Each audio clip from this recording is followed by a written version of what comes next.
सार्वजनिक बांधकाम विभागामार्फत रायगड जिल्ह्यातील कोलाड आणि वीर रेल्वे स्थानक परिसराचे सुशोभीकरण करण्यात आले आहे।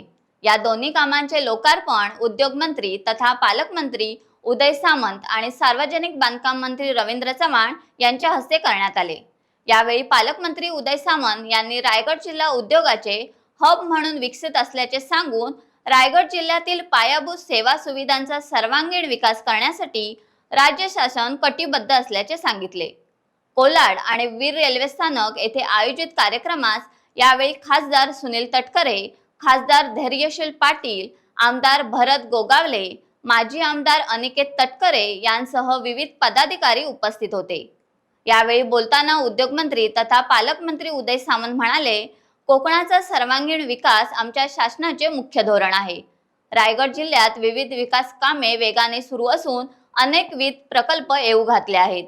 पनवेलमध्ये 83,000 कोटींचा सेमीकंडक्टर प्रकल्प येणार आहे। तसेच दिघी पोर्टला उद्योग सिटी म्हणून मान्यता देण्यात आली आहे।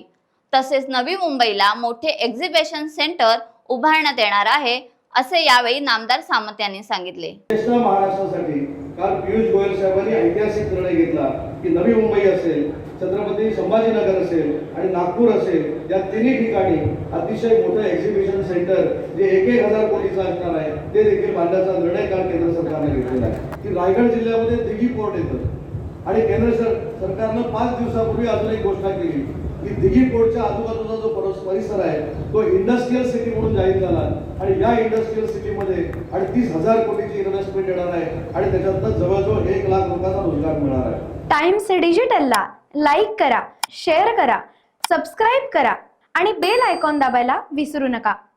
Times digital.